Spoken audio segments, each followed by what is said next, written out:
하고 뒷사람하고 앞사람 같이 한번 인사하시기 바랍니다. 같이 예배드리게 돼서 반갑습니다. 할렐루야. 참 잘 오셨습니다. 은혜 받으십시다. 할렐루야. 삼국지에 보면은 적벽대전이라고 하는 그런 전쟁의 이야기가 나옵니다. 이 적벽대전 서기 208년 손권, 유비 연합군과 조주의 군대가 양쯔강 적벽 부근에서 모든 배를 총동원하여서 진을 치고 전쟁을 벌이는 그러한 일입니다. 이때에 손권, 유비 연합군은 강의 남쪽에 주둔을 하고 조조 군대는 강의 북쪽에 주둔을 했습니다. 그래서 이 북쪽 태생인 조조의 군사들은 배에서 생활하다가 배멀미를 고생하는 것을 보고서 배를 모두 묶으라고 하는 제갈공명의 계략에 말려서 배를 모두 함께 묶습니다. 그리고 이에 손권과 유비연합군은 화공을 쓰기로 합니다. 그러나 때는 겨울이라서 이제 북풍이 불 때입니다. 그래서 결국 이 적벽대전의 관건은 뭐가 되느냐? 바람이 되버리고 말았습니다. 바람이 어떻게 부느냐? 여기에 따라서 승패가 결정되는 것입니다. 그런데 놀랍게도 때 맞춰서 불어온 이 동남풍이 손권과 유비의 연합군에게는 기회가 되었고 이 조조에게는 아주 치명타가 되었습니다. 이런 최첨단의 시대인 현대에도 이 바람은 누구에게나 치명타가 되기도 하고 누구에게는 구세주가 되기도 합니다. 바로 이 산불과 태풍입니다. 이런 바람의 방향에 따라서 죽고 사는 것이 결정되기도 하는 것을 우리가 현대에도 보게 됩니다. 여러분 1730년 이후에 무역으로 국가의 재정을 튼튼히 세워나가야 한다라고 하는 생각이 유럽 국가들에게 많이 휩쓸게 되었습니다. 바로 이 새로운 항로가 개척되는데 이 바닷길은 중간중간 막혔던 육지의 비단길을 대신하게 되었습니다. 육지를 따라서 이동하다 보니까 산도 있고 또한 강도의 위험도 있고 이래서 바로 이때에 바닷길이 열리게 되었어요. 바로 이 당시에 중국을 다녀오던 오면 많은 이득을 남기는 생각에 유럽 각국은 앞다퉈서 무역선을 중국으로 보내기 시작합니다. 중국에 세 가지 보물이 있는데 그게 뭐냐면은 비단과 도자기와 차입니다. 이 세 가지, 이 비단, 도자기, 차를 가득 싣고서 강저우에서 출발을 할 때에 유럽의 상선은 해상에서 부는 바람의 도움을 받으면서 바로 유럽으로 다시 돌아가게 됩니다. 해마다 반복되는 이 바람을 뭐라고 얘기하느냐? 무역풍이다 라고 얘기를 합니다. 우리가 역사를 배울 때에 무역풍에 대해서 배웁니다. 여러분 아열대 지방의 중위도 고압대에서 적도 저압대로 부는 바람, 이걸 무역풍이라고 얘기를 합니다. 그래서 무역풍이 무역선에 좋은 바람이 되죠. 돌아갈 때에 무역풍을 타고서 돛을 올리고서 바로 무역풍을 타고서 돌아가게 됩니다. 여러분 때론 인생이 딱 막힌 것 같은 때가 있습니다. 때로는 어려움 앞에 해결 방법이 없어 보일 때도 있습니다. 때로는 세상 바람이 아닌 성령의 새 바람을 불어야 될 때가 있는 것을 우리가 느끼고 있습니다. 여러분 이때 세상 바람이 아닌 성령의 새 바람이 여러분에게 불 때에 그 바람의 영향으로 인하여서 우리가 살게 되는 줄로 믿으시기를 바랍니다. 이스라엘 백성이 출애굽한 후에 총의 홍해에 가로막힙니다. 요도 가도 못하고 있어요. 뒤에서는 애굽의 군사가 쫓아옵니다. 앞에는 홍해가 가로막혀 있습니다. 그래서 오도 가도 못하고 있을 때에 하나님은 큰 동풍을 불어서 홍해를 가르치고서 새 길을 열어주셨어요. 그리고 오늘 본문 말씀을 여러분 보시기를 바랍니다. 마가의 다락방에 모인 120명의 성도들에게 갑자기 급하고 강한 바람 같은 소리가 나면서 성령이 임하게 됩니다. 여러분 그때는 정말 성도들에게 어려운 때였습니다. 이 사도행전 2장 말씀이 기록된 때, 이때가 평안한 때가 아닙니다. 좋을 때가 아닙니다. 어려운 때였습니다. 우리 주님은 십자가에 못 박혀 죽으셨습니다. 그리고 부활하셨다라고 하나 하늘나라로 돌아가셨습니다. 이제 남아있는 사람들은 주님을 배반했던 베드로, 또한 주님을 버리고 도망갔던 제자들, 연약한 그런 여인들뿐, 바로 남아있는 사람들은 그 사람들입니다. 누구 하나 이 사람이다 라고 생각될 정도의 리더도 없던 때입니다. 교회에 리더가 있는 그런 때도 아니에요. 더구나 예수님을 죽인 바리새인과 제사장, 또한 무리들이 눈을 시퍼렇게 뜨고서 살아있는 그런 때입니다. 잘못하면 예수님처럼 죽임을 당하거나 엄청난 고통을 당할 수 있는 그런 때입니다. 그래서 많은 사람들이 예루살렘을 떠나지 말고 기도하라 라고 하는 주님의 말씀을 듣고는 자기 갈 길로 다 갔어요. 바로 예루살렘에서 모여 기도하라 라고 했지만은 많은 사람들은 자기의 갈 길로 다 돌아가 버리고 마른 때입니다. 무수하게 많은 사람들이 예수님을 따랐지만은 이제 남아있는 사람이 얼마나 되느냐? 120명 정도뿐이 안 됐습니다. 다 자기의 갈 길로 가버리고 남아있는 사람이 120명이에요. 약속을 기다리는 사람들이 120명 전부입니다. 이 사람들이 마가의 집 2층, 소위 마가의 다락방에 모여서 기도하기 시작하는 거예요. 그러자 놀라운 일이 벌어졌습니다. 성령이 임한 거예요. 여러분, 성령의 바람은 막힌 곳을 뚫고 부서진 곳을 보수하고 그렇게 상황을 초월하여서 세기를 열어주시는 줄로 믿으시기를 바랍니다. 인간은 불가능하다 하지만은 하나님은 가능하시기 때문에 일은 다 이룰 수가 있는 줄로 믿으시기를 바랍니다. 여러분, 성령의 임하심으로 놀라운 일이 벌어졌어요. 성령의 임하심으로 놀라운 은혜가 임했어요. 사랑하는 여러분, 우리에게도 이런 은혜가, 이런 역사가 임하기를 주의 이름으로 축원합니다. 우리 교회와 가정과 나라에도 이런 은혜가 임하여야 할 때인 줄로 믿습니다. 지금 절실할 때예요. 그러면 성령이 임하면 어떤 은혜가 나타날까요? 첫째는 모든 염려와 두려움이 기쁨과 감사로 바뀌는 은혜가 일어나는 줄로 믿으시기를 바랍니다. 여러분, 염려하는 것이 있습니까? 걱정하는 것이 있습니까? 두려워하는 것이 있습니까? 성령 받으시기를 바랍니다. 그러면은 기쁨과 감사로 바뀌는 역사가 있을 줄로 믿으시기를 바랍니다.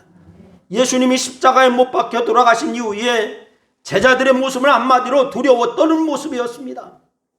그것은 부활하신 예수님을 만난 이후도 마찬가지였어요. 그 대표적인 경우가 어디에 나오느냐면은 요한복음 21장 이후에 나오는 베드로를 위시한 제자들이 어떻게 하는 거 아니? 다 바다로 고기 잡으러 가는 장면에 있습니다. 여러분, 우리가 생각할 때에 제자들이라면 부활하신 예수님을 직접 눈으로 보았다면은 그 부활하신 예수님을 증거하는 것이 당연할 거 아니겠습니까? 그런데 이 제자들은 그러하지를 않았습니다. 다 뭐하러 가느냐? 고기 잡으러 가자 해갖고 다 갔습니다. 그것도 수제자라고 하는 베드로가 선동하여서 우리 다 고기 잡으러 가자라고 해서 다 몰고 갔습니다. 여러분, 왜 그랬을까요? 아마 그 이유는 원래의 직업으로 돌아가는 거예요. 더 이상 예수님께 희망이 없다라고 생각한 겁니다. 그러기에 주님은 제자들과 베드로를 그때에 다시 찾아오십니다. 그러면서 이 제자들에게 예수님께서 말씀하시죠. 내가 나를 사랑하느냐? 라고 물으신 거예요. 네가 나를 사랑하느냐? 그러니까 이 제자들은 주님이 십자가에 죽으시고 부활하셨어도 그게 큰 의미가 없었습니다.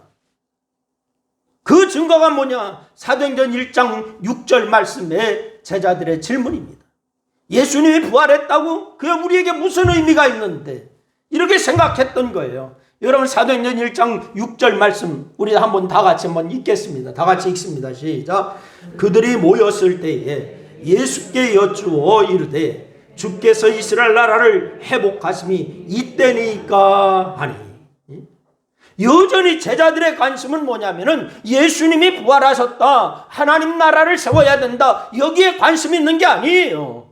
어디에 관심이 있느냐? 이스라엘에만 관심이 있습니다. 한마디로 세상에 세워질 이스라엘, 세상에 세워질 유토피아. 이건 누가복음 24장 말씀에 보면은 엠마오로 내려가는 제자들의 생각도 같았습니다. 누가복음 24장 21절 말씀, 이 말씀도 우리 한번 읽겠습니다. 다 같이 시작. 우리는 이 사람이 이스라엘을 속량할 자라고 바라노라.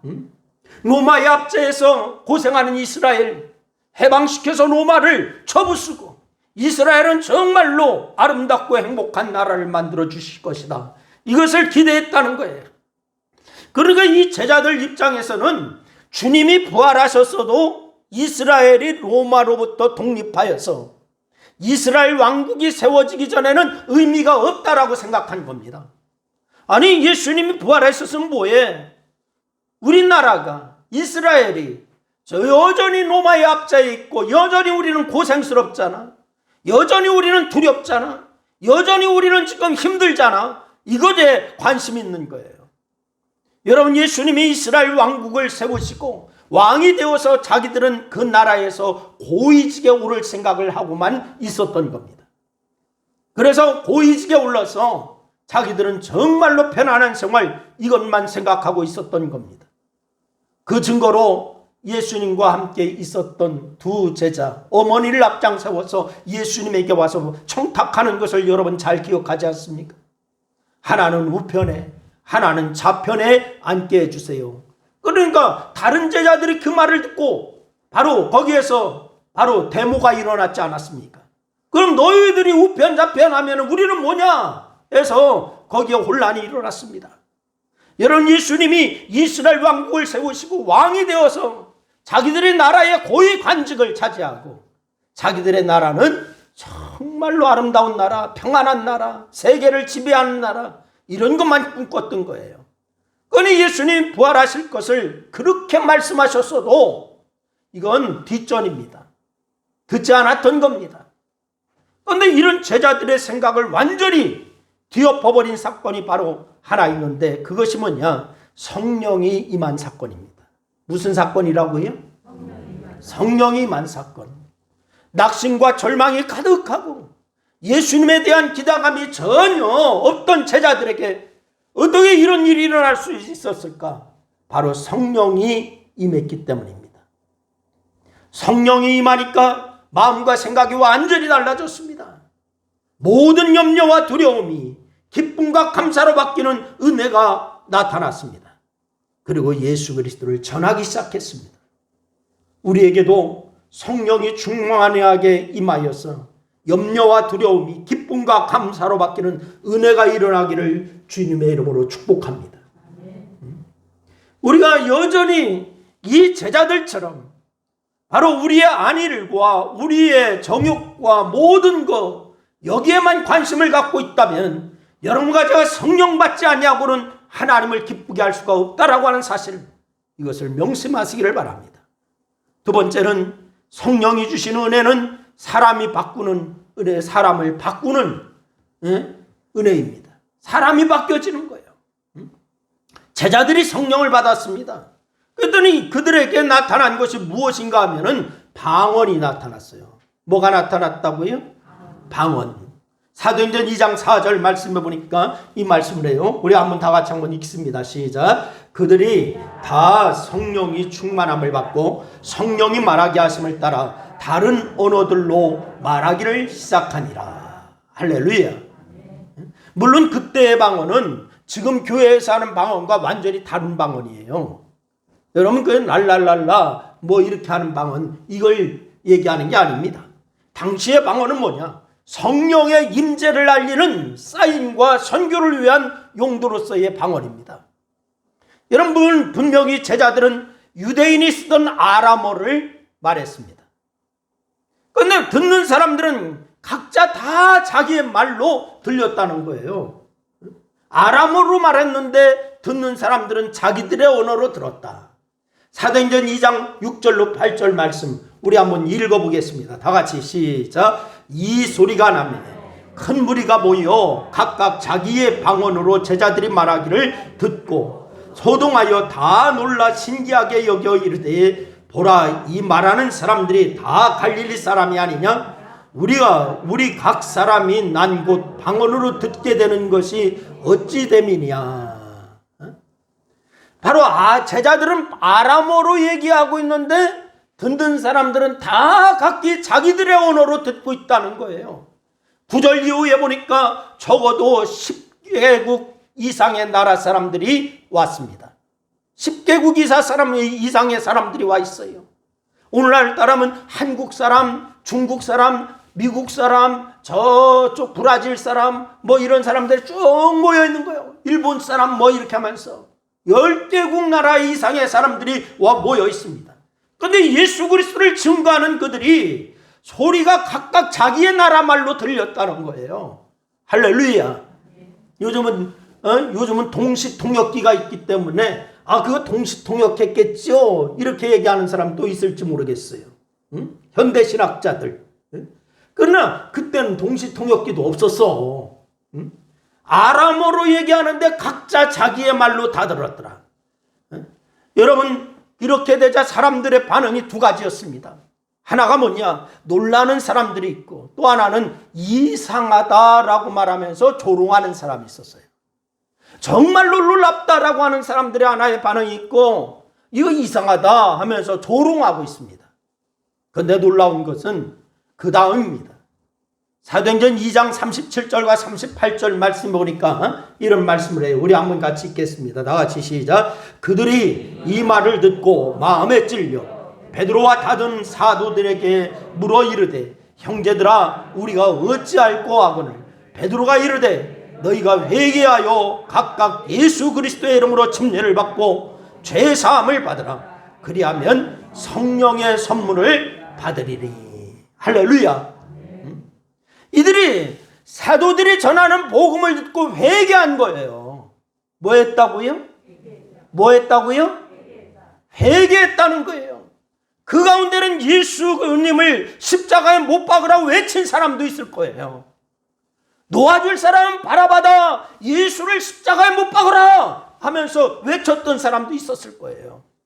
예수님을 멸시하고 조롱하는 사람도 있었을 거예요. 그런데 그들이 복음을 듣고서 뭐 했더라? 회개하더라. 여러분, 회개하고 침례받았다 그랬습니다. 성경은 침례받은 숫자가 그때의 몇 명이라고 얘기하는 거 아니 3,000명이나 되었다라고 이렇게 얘기하고 있습니다. 성령은 이렇게 사람을 변화시키는 줄로 믿으시기를 바랍니다. 성령은 이렇게 사람을 바꿔놓아요. 조롱하던 사람이 회개하고 예수의 사람이 되고 예수 그리스도를 증거하기 시작합니다. 여러분, 우리나라에 이런 책이 있어요. 평양 대부흥 이야기라고 하는 책이 있습니다. 서점에 가면 지금도 있습니다. 박용규 교수라고 하는 분이 썼습니다. 이 평양 대부흥 이야기를 보면은 우리나라에도 이런 놀라운 일이 있었음을 말해주고 있어요. 1907년 1월 6일부터 열렸던 평양의 장대현 교회의 그러한 저녁 집회에 나타납니다. 그런데 그 전에 1907년 평양 대부흥 일어나기 전에 그 하나의 또한 밑작업이 있었어요. 어디에서 있었는가 하니 원산에서 있었습니다. 원산에 선교사님들이, 각 교단의 선교사님들이 모여서 함께 말씀을 같이 나누고 또한 큐티하고 기도했던 모임이 있었어요. 그 모임을 주도했던 선교사님이 누구냐? 페닉 선교사님이 있어요. 이 페닉 선교사님이 주도를 하고 장로교 선교사님, 감리교 선교사님 뭐 이렇게 하고 쭉 모여서 함께 원산에서 함께 성경 공부를 하게 되었습니다. 그리고서 평양 1907년 1월 6일부터 열렸던 평양의 장대현 교회의 저녁 집회는 날이 갈수록 은혜가 더해가기 시작해요. 그때 선교사님들이 다 성도들을 같이 모여서 함께 기도하기 시작하고 말씀에 의지하여서 이제 말씀 듣고 말씀에 순종하기 시작합니다. 그러다가 14일 저녁 때에 말씀을 전하던 길선주 장로가 회중 앞에서 자기의 죄를 공개적으로 고백하는 일이 일어났습니다. 그때는 집회를 해도 한 2주 동안 막 그렇게 했어요. 자기의 먹을 것 다 싸가지고 와서 집회 장소에 와서 먹고, 금식을 하는 사람 금식하고 먹을 거 먹고 이러면서 그 자리에서 은혜를 받는 그런 집회였어요. 그런데 이 길선주 장로가 대중 앞에 나오더니 공개적으로 자기의 죄를 고백하기 시작합니다. 나는 아간과 같은 자입니다. 나 때문에 하나님께서 복을 주실 수가 없었습니다. 약 1년 전에 내 친구 한 사람이 임종시에 나를 자기 집으로 불러서 말하기를, 길장로, 나는 이제 세상을 떠날 것 같으니까 내 재산을 잘 정리해 주시오. 내 아내는 셈이 약하기 때문이요, 이것을 잘 부탁하오 하고서 이 친구가 세상을 먼저 떠난 거예요. 근데 나는 내가 잘 돌봐드릴 테니까 염려하지 말라라고 그 친구에게 말했다라고 이 길선주 장로가 얘기합니다. 그러나 미망인의 재산을 관리하다가 이 길선주 장로가요, 미화 100달러 상당의 금액을 취했어요. 자기의 것으로 가졌어요. 그러면서 이 길선주 장로가 하나님의 일을 방해한 것이다 라고 고백합니다. 내일 아침에 그 돈 전액을 미망인에게 돌려드리겠습니다 라고 하면서 집회하는 교회 앞에 나와서 공개적으로 그렇게 회개했습니다. 길선주의 예기치 않은 고백이 이곳에 모인 많은 사람들의 심령을 주님께로 향하게 만들었어요. 그러면서 길선주 장로의 회개가 있은 후에 그렇게 무겁게 짓눌렀던 방해의 장벽, 별인간 무너져서 별별 인간이 다 무너져서 회개하기 시작하는 거예요. 하나님이 친히 임재해 주셔서 여기저기에서 나는 도둑질했습니다, 나는 강간했습니다, 나는 뭐 했습니다 라고 하면서 다 공개적으로 고백하기 시작하는 거예요. 이에 이기람 선교사님이라고 하는 분이 있었는데, 기도하기를 원하면 함께 통성으로 기도합시다 라고 이렇게 그때에 얘기를 합니다. 다 공개적으로 고백하고 있을 때에 이기람 선교사님이, 여러분이 다 기도하기를 원한다면 여러분의 소리를 내어서 함께 기도합시다, 통성 기도를 요청했고, 그곳에 모인 사람들이 간절히 하나님 앞에 기도하기 시작합니다. 길선주 장로의 회개가 도화선이 되어서 이 청중 가운데 성령의 강한 임재와 통해의 역사가 나타나기 시작했어요. 그래서 거기에 성령께서 역사하기 시작합니다. 바로 어떤 사람은 불의 체험을 하고, 어떤 사람은 방언의 체험을 하고, 어떤 사람은 입신의 체험을 하고 막 하면서 회개하고 자기들의 잘못했던 것을 사람들을 찾아가기 시작합니다. 그러면서 자기가 잘못했던 것을 그 사람에게서 용서를 빌고, 자기가 손에 끼쳤던 사람들은 바로 성경의 말씀대로 대갚아주고, 이런 일이 일어나기 시작했어요. 이런 이 놀라운 사건으로 인해서 한국교회가 불같이 일어났고, 그 은혜를 받은 사람들의 삶의 현장으로 가서 빛과 소금의 역할을 감당하여서 지금의 한국교회가 있는 줄로 믿으시기를 바랍니다. 여러분, 이 시대에 여러분과 제가 할 일이 그럼 무엇일까요? 여러분과 제가 이 성령 강림주일에 여러분과 저도 성령 충만받고 우리가 그리스도인으로서의 삶을 살아나가는 것, 이것이 여러분과 제가 하여야 할 일이라고 하는 사실을 잊지 마시기를 바랍니다. 여러 한 기록에 의하면은 당시 평양에서는 예수 믿는 사람은 외상을 주어도 되는 사람이다라고 하는 그런 것이 통용되고 있었어요. 아니, 그 1907년을 얘기할 게 아니라 우리 권사님들, 집사님들 어렸을 때에 교회의 분위기를 한번 생각해 보시기를 바랍니다. 저는 여러분에게 몇 번 말씀드렸지만 제 고향에서는요, 제가 어렸을 때에 예수 믿는 가족 많지 않았었어요. 여러분, 손으로 꼽을 정도였었어요. 근데 그때에 교회 간 어떤 분들은요, 성경을 끼고서 교회 가다가 어떻게 하는 거 아니? 성경을 끼고 교회 가다가 교회 가는 것이 창피하니까 책보에 싸가지고 뒤에 이렇게 감추고서 갔어. 응? 그래도 믿지 않는 분들은 어떻게 했는 거 아니? 예수쟁이라고 하는 얘기는 했어도 예수 믿는 사람들은 인정해 줬습니다. 이런 건데 오늘날은 바로 예수 믿는 사람들은 무지기수로 많이 있는데 왜 교회가 인정받지 못하고 예수 믿는 사람들이 인정을 받지 못할까?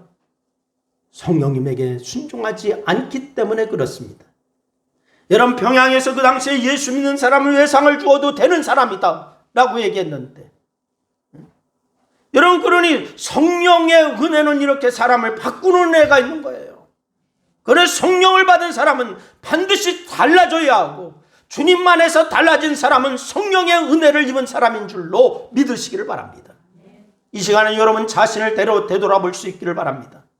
내가 예수 믿는 사람이라고 자부하면서 내가 정말로 달라진 것이 없고 주님 안에서 달라진 모습이 전혀 없다면 여러분은 성령 받지 않은 사람이라 얘기할 수도 있어요. 그러므로 성령 충만 받기 위해서 우리가 말씀에 순종하고 회개의 역사가 있어 성령께서 여러분의 마음을 만지시고 여러분의 삶을 이끄는 역사로 돌아설 수 있기를 주의 이름으로 축원합니다. 세 번째는 모든 삶이 바뀌는 은혜가 일어나요. 여러분, 사람에게 제일 안 바뀌는 것이 무엇일까요? 여러분 한번 여러분 자신을 되돌아보시기를 바랍니다. 제일 안 바뀌는 게 뭔가? 습관, 태도, 성격, 생각, 마음, 뭐 이런 여러 가지 중에서 제일 안 바뀌니까요. 뭐가? 아마 다 바꾸기 어려울 거예요. 아마 연세가 드신 분들은 더 바꾸기 어렵습니다. 그런데 성경을 보면은 주님은 그것이 물질에 대한 생각이라고 얘기합니다. 여러분, 이것은 결국 이기심이고 욕심이겠지요. 욕심이 얼마나 대단한가 하면은 욕심 부르다가 죽는데도 그 욕심을 포기하지를 못해요. 욕심 부리다가 죽고 있는데도 그 욕심을 포기하지 않고 죽어버려요. 여러분, 아담과 하와를 보세요. 아간을 보세요. 가룟 유다를 보세요. 또 우리 주변에도 그런 사람들 얼마나 많습니까? 욕심과 이기심을 채우기 위해서 친구도 남편도 아내도 심지어 부모나 자식도 버리는 사람이 얼마나 많습니까? 이 욕심과 이기심이 그렇습니다. 그런데 이 이기심과 욕심이 가장 잘 머무르는 곳이 어딘가 하면 물질입니다. 어디라고요? 물질. 그래서 주님은 마태복음 6장 21절 말씀에 이렇게 말씀하세요. 내 보물이 있는 곳에 내 마음도 있느니라. 내 보물이 있는 그곳에 내 마음도 있느니라. 여러분, 우리의 마음이 항상 내 보물이 있는 곳, 물질이 있는 곳에 머물러 있다는 거예요. 그런데 주님은 누가복음 16장 13절 말씀에서 주님께서 말씀하시는 말씀이 있어요. 우리 한번 읽어보겠습니다. 다 같이 시작. 집 하인이 두 주인을 섬길 수 없나니 호기를 미워하고 저를 사랑하거나 호기를 중히 여기고 저를 경히 여길 것입니다. 너희는 하나님과 재물을 겸하여 섬길 수 없느니라. 여러분, 하나님을 바로 섬기기 위해서는 이 물질이 머물러 있는 마음을 주님께로 돌려야 한다라고 하는 말씀이에요. 그런데 이게 어렵습니다. 우리 가운데 누가 물질에 초연할 수 있는 사람이 있습니까? 물질에 초연할 수 있는 분이 계십니까? 더구나 하나님은 눈에 안 보이고 물질은 눈에 보이니까 하나님은 지금 안 보여. 물질은 당장 내 눈앞에 보여. 그래서 대부분 이 물질의 유혹을 이겨나가지를 못해요. 여러분, 가룟 유다를 보세요. 그 물질에 대한 집착을 버리지 못해서 돈을 벌 궁리를 하다가 안 되니까 마지막에는 예수님을 팔아먹지 않습니까? 이렇게 물질에 대한 욕심, 이 집착을 버리는 것이 어렵습니다. 그런데 사도행전 2장 44절과 45절 말씀에 보니까 이 말씀을 주세요. 우리 한번 같이 읽겠습니다. 다 같이 시작. 믿는 사람이 다 함께 있어 모든 물건을 서로 통용하고 또 재산과 소유를 팔아 각 사람의 필요를 따라 나눠주며. 여러분, 놀라운 일입니다. 세상에 믿는 사람들은 다 함께 지내며 모든 것을 서로 나누어 쓰고 재산과 물건을 팔아 각자의 필요에 따라 나누어 주었다. 여러분, 이 일이 가능합니까? 이것처럼 되겠습니까? 여러분, 한 분도 대답지 않은데 이것은 불가능한 일입니다. 나와 내 가족, 내 자녀를 제쳐두고 내 것을 나누어 쓰고 내 재산과 물건을 팔아서 필요한 사람에게 나누어 줄 수가 있겠습니까? 지금 그렇게 하자고 하면은 할 사람 아무도 없을 것 같아요. 그런데 사도행전 2장에서는 그런 일이 벌어졌습니다. 그들의 성령이 임했기 때문입니다. 그들의 성령이 충만히 임했기 때문에 성령은 이렇게 사람들의 삶을 바꿔놓는 거예요. 생각을 바꿔놓는 거예요. 욕심을 제하고 이기심을 버리게 하는 거예요. 성령은 언제나 이렇게 나만, 우리 가족만 생각하는 우리 마음에 하나님을 생각하게 하고 다른 사람을 생각하게 하고, 이게 성령님께서 하시는 줄로 믿으시기를 바랍니다. 그런데 요즘 현대에는 성령을 받았다는 분들이 성령의 뜻을 앞세우고 고집부리고 자기 주장만 하고 남에게 모진 소리를 하고 모질게 행동하는 사람들을 봅니다. 나 성령 받았어 라고 하는 분들이요, 얼마나 그렇게 앞장세워서 자기의 생각, 자기의 주장 모질게 하고 이러는지. 그렇다면 여러분, 이 사람이 받았다는 성령과 오늘 본문에 나오는 성령이 다른 분일까요? 혹시 성령을 핑계로 자기 욕심을 부리는 것은 아닐까요? 성령을 받았다는 그 마음에 문제가 있는 것은 아닐까요? 이런 질문을 우리 모두가 진지하게 우리 각자에게 해야 될 줄로 믿습니다. 사도행전 2장에 나오는 성령님, 지금 나에게 역사하는 성령님, 다른 분일까? 저는 지금부터 2000년 전 마가의 다락방에 임한 이 성령이 우리에게도 임하기를 소망합니다. 지금부터 2000년 전 마가의 다락방에 불던 이 성령의 바람이 우리에게도 불기를 소망해요. 그래서 이 성령의 바람이 나를 살리고 우리 가정을 살리고 교회와 나라와 민족을 살리는 바람이 되기를 주의 이름으로 축원합니다. 그렇다면 이제 성령 받기를 사모하여야 합니다. 성령 받을 기도의 자리로 나와야 됩니다. 말씀에 순종하여야 합니다. 말씀 읽고 순종하고 그래야 합니다. 그래서 이 성령을 힘입어서 사는, 주님이 기뻐하시는 믿음의 사람이 되어야 될 줄로 믿으시기를 바랍니다. 오늘 왜 교회가 힘을 잃습니까? 믿는 사람들이 왜 힘을 잃습니까? 성령에 순종하지 못하기 때문에 그렇습니다. 여러분 모두 성령에 순종하여 하나님의 영광을 드러내고 하나님의 나라가 확장되는 역사가 있기를 주의 이름으로 축원합니다. 기도하겠습니다. 우리 한 2분 동안 말씀을 생각하면서 함께 기도합니다. 같이 기도합니다. 아버지 하나님, 은혜와 사랑을 고맙고 감사합니다. 오늘 성령 강림 주일에 우리가 성령님을 아버지 환영하며 다시 한번 우리에게도 성령님 역사하기를 소망합니다. 하나님, 이제 사도행전 2장에 나오는 그러한 말씀의 성령이 임한 그러한 사람들은 모두가 변화했습니다.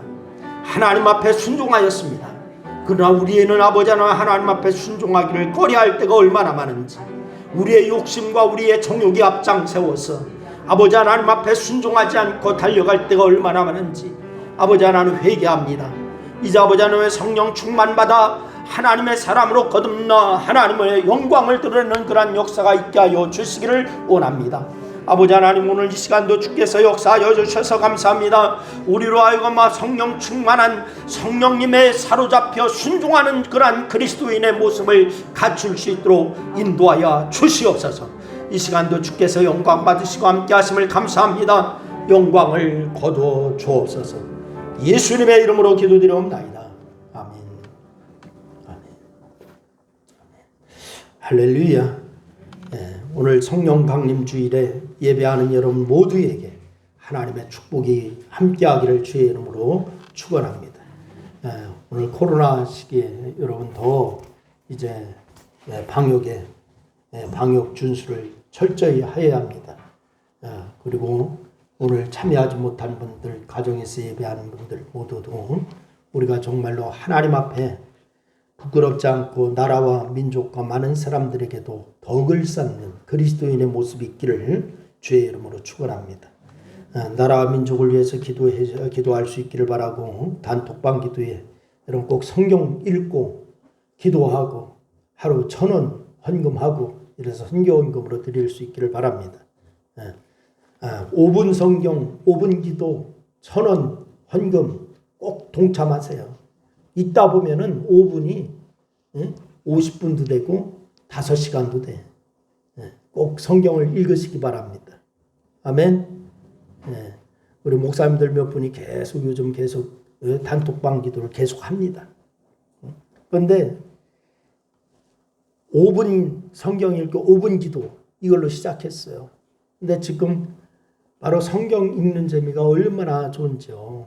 여러분 이 재미를 모르시는 분은 회개하셔야 돼. 그래서 다 동참하시기를 바랍니다. 아멘. 꼭 그렇게 할 수 있기를 바랍니다. 다른 광고 있으면 해주시기를 바랍니다. 없으면 우리 다 일어나셔서 191장 찬송 드리고 축도하겠습니다.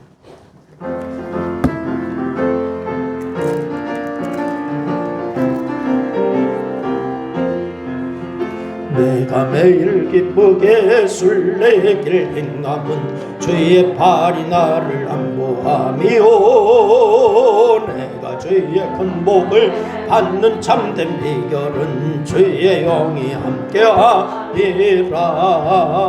성령이 계시네 할렐루야 함께하시네.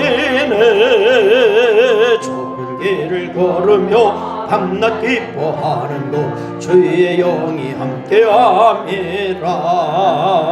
전에 죄에 빠져서 평안함이 없을 때 예수 십자가의 공로 힘입어 그 발 아래 엎드려 참된 평화 얻으면 주의 영이 함께함이라. 성령에 계시네 할렐루야 함께하시네.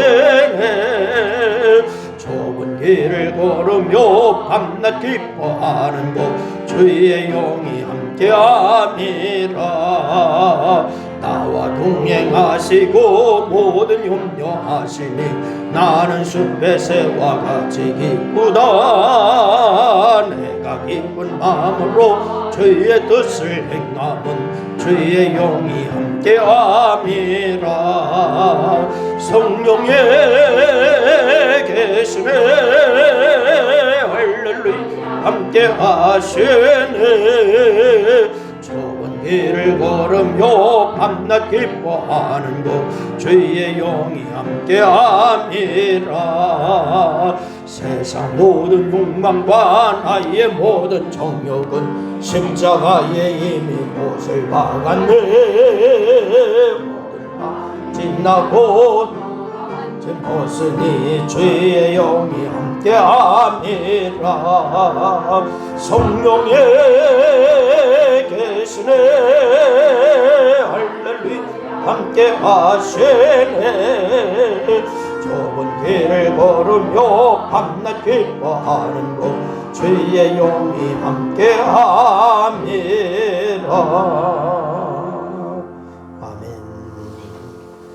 지금은 우리의 길과 진리와 생명 되시는 예수 그리스도의 은혜와 독생자를 통하여서 죄를 속량하시고 영생의 길을 마련해 주신 하나님 아버지의 사랑하심과 약속하신 대로 보내주신 성령님의 감동 감화 역사하심이 성령의 인도하심을 받으며 말씀과 기도와 찬양을 통해서 성령 충만한 삶을 살고자 다짐하는 주의 백성들 머리 위에와 저들의 가정과 직장과 또한 사업과 이 나라와 민족과 교회 위에 이제로부터 영원토록 함께하시기를 축원하옵나이다.